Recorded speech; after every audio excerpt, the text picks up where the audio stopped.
राम सब में राम समाया। सबसे कर लो प्यार जगत में कोई नहीं पराया। मुझ में राम तुझ में राम सब में राम समाया। मुझसे कर लो प्यार जगत में कोई नहीं पराया।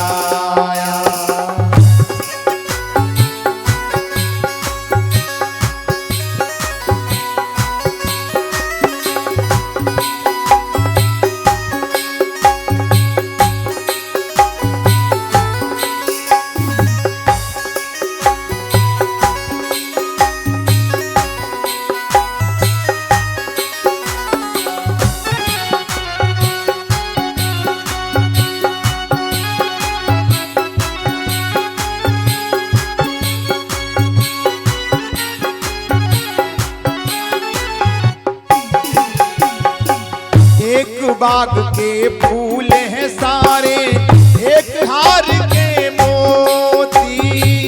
एक बाग के फूल हैं सारे, एक बाग के मोती। जितने हैं संसार में प्राणी सब में एक ही ज्योति। भूल गए उस परम पिता को, भूल गए उस परम पिता को जिसने हमें बनाया। सबसे कर लो प्यार जगत में कोई नहीं पराया। सबसे कर लो प्यार जगत में कोई नहीं पराया। मुझ में राम तुझ में राम सब में राम समाया। सबसे कर लो प्यार जगत में कोई नहीं पराया। सबसे कर लो प्यार जगत में कोई नहीं पराया। सबसे कर लो प्यार जगत में कोई नहीं पराया।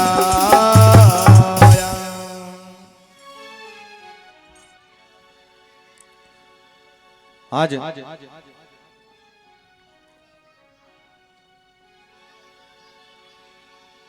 प्रहलाद जी कहते हैं मेरे भगवान हर जगह व्याप्त हैं, बस प्रेम से पुकारने की आवश्यकता है।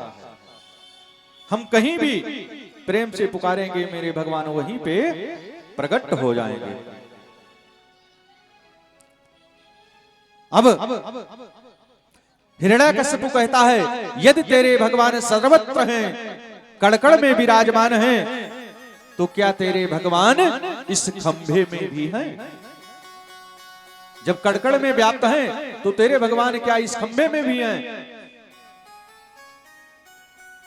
प्रहलाद जी बड़े ही नम्रता से कहते हैं हां पिताजी, मेरे भगवान इस खंभे में भी हैं।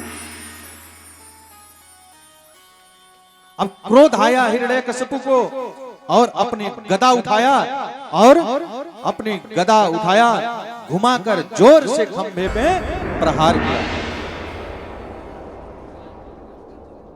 जैसे ही हिरण्याकश्यप अपने गदा का प्रहार उस खंभे में किया, खंभा फट गया और भगवान नरसिंह रूप में प्रकट हो गए।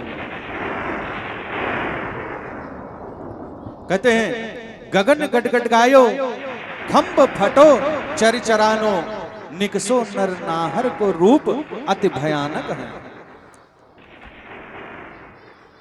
गगन गटगटायो, दसन जीभ लपलपायो, चितवत सरोज मानो, अंग जात खानो है। इतना विकराल स्वरूप, इतने क्रोध में नरसिंह भगवान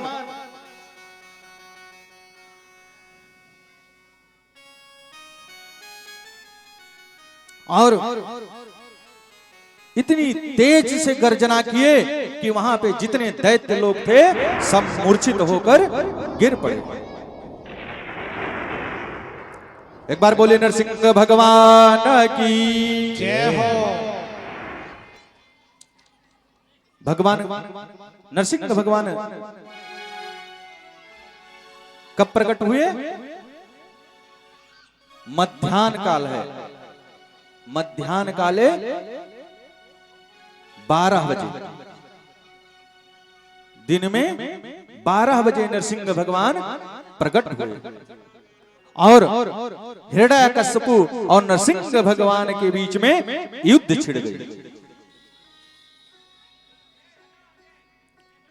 युद्ध होने लगा और जहां सूर्य अस्त पूर्ण हुआ तो भगवान हिरण्यकश्यप को पकड़े और पकड़कर अपने गोदी में पटक लिए और बीच देहरी पे ले जाके भगवान आज बैठ गए हैं।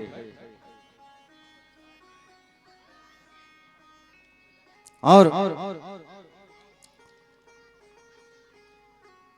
एक पल के लिए हिरण्यकश्यप ने सोचा कि अब ये मुझे मार देगा, लेकिन फिर हिरण्यकश्यप को ध्यान आया कि मुझे तो वरदान मिल रखा है कि मुझे कोई मार ही नहीं सकता। फिर उसको चेतना आई और कहता है कि तुम मुझे नहीं मार सकते, मुझे वरदान मिल रखा है ब्रह्मा जी द्वारा। भगवान पूछते हैं कि तुम्हें कौन सा वरदान मिला है? तो कहता है कि मुझे वरदान मिला है कि ना मैं अंदर मरूंगा और ना मैं बाहर मरूंगा। भगवान ने कहा कि देख लो ये कहां पे हो? देहली पे हो, ना ये अंदर है और ना ये बाहर है।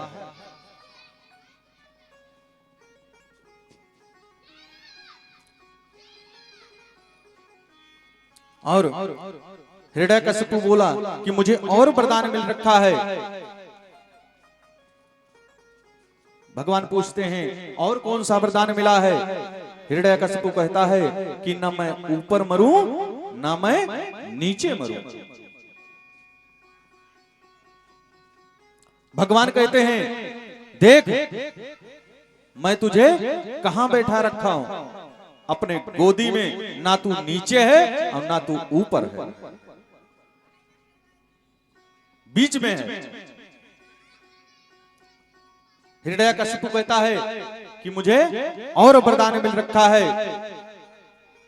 भगवान ने पूछा कि और कौन सा वरदान तुझे मिला है, वो भी बता। हिरण्यकश्यप कहता है कि ना मैं अस्त्र से मरूंगा ना मैं शस्त्र से मरूंगा। भगवान कहते हैं कि देख हिरण्यकश्यप, ना मैं तुझे अस्त्र से मार रहा हूं ना मैं तुझे शस्त्र से मार रहा हूं, मैं तो तुझे अपने नाखूनों से मार रहा हूं। अब तो घबराने लगा हिरण्यकश्यप कि ये तो सारी बातें सच हो रही हैं, कहीं मुझे सचमुच में ना मार दे। व्याकुल हो उठा और कहता है कि मुझे और वरदान मिल रखा है। भगवान ने पूछा अब कौन सा वरदान मिला है, वो भी बता। हिरण्यकश्यप कहता है कि मुझे वरदान मिला है कि ना मैं दिन में मरूं ना मैं रात में मरूं। भगवान ने कहा कि देख ये ना दिन है और ना ये रात है, ये संध्या बेला है, गोधूल बेरा है। देखिए इसीलिए जब सूर्य अस्त होता है ना, सूर्य अस्त होता है तो सूर्य अस्त के आधा घंटा पहले और आधा घंटा बाद ही भोजन पानी करना चाहिए, कुछ खाना पीना चाहिए। इसके बीच में जो समय है ये कतई ना इसमें भोजन करना चाहिए ना इसमें कोई भी कार्य नहीं करना चाहिए, वर्जित है। गोधूल बेरा में कोई कार्य नहीं करना चाहिए। अब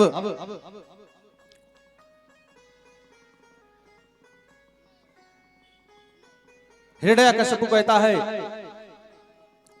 कि मैंने और वरदान प्राप्त कर रखा हूं मैं भगवान ने कहा वो कौन सा वरदान है? हिरण्यकशिपु आज कहता है भगवान से कि मुझे ये भी वरदान मिला है कि मैं ब्रह्मा जी के बनाए हुए सृष्टि से किसी भी व्यक्ति से नहीं मरूंगा। नरसिंह भगवान कहते हैं देख हिरण्यकशिपु, मैं ब्रह्मा जी के सृष्टि से नहीं हूं। मेरे सृष्टि से ब्रह्मा जी हैं, ब्रह्मा जी के सृष्टि से मैं नहीं हूं। हिरण्यकशिपु कहता है कि मुझे वरदान प्राप्त है कि ना मैं मनुष्य से मरूंगा और ना मैं किसी जानवर से मरूंगा। भगवान कहते हैं कि देख, ना मैं मनुष्य हूं और ना मैं जानवर हूं।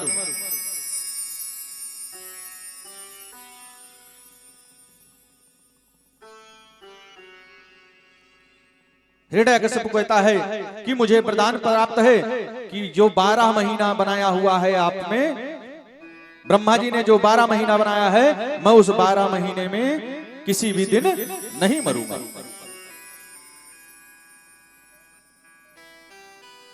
नरसिंह भगवान कहते हैं कि देख हिरण्यकशिपु, तेरे को मारने के लिए ही मैंने 1 महीना अलग से बनाया। वो कौन सा महीना है? 13वां महीना, जो इस वर्ष में लग रहा है। अब की बार ये वर्ष कितने दिन का है? 13 महीने का वर्ष है ये वर्ष, जिसको अधिक मास कहते हैं। अधिक मास में भगवान का यदि पूजन वंदन अर्चन यदि कोई भी शुभ कार्य हम करते हैं तो हर महीने से ज्यादा उत्तम फल की प्राप्ति होती है। और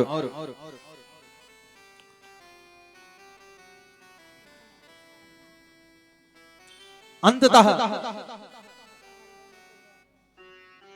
ब्रह्मा जी की वाणी सत्य भी हो गई। ब्रह्मा जी ने जो वरदान दिया था हिरण्यकशिपु को, वो सत्य भी हो गया।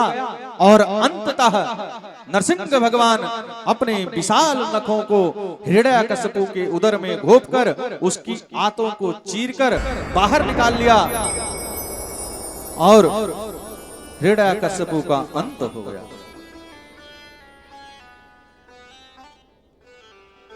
आज नरसिंह भगवान इतने क्रोध में हैं कि उनके पास जाने की किसी की हिम्मत नहीं है।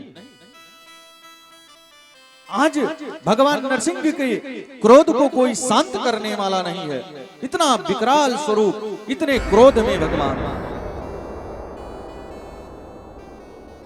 स्वयं ब्रह्मा जी की हिम्मत नहीं पड़ रही है कि मैं जाकर और भगवान के क्रोध को शांत करवा दूं।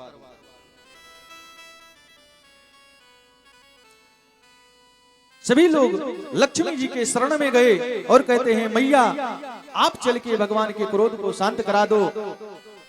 तो लक्ष्मी जी कहती हैं आज तो मेरे अंदर भी हिम्मत नहीं पड़ रही है कि मैं भगवान के सन्मुख चली जाऊं।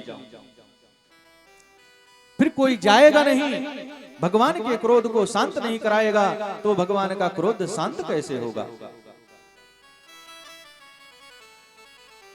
तो ब्रह्मा जी कहते हैं कि जिसके कारण भगवान को इतना विकराल क्रोध आया है वही जाके भगवान के क्रोध को शांत करवाएगा।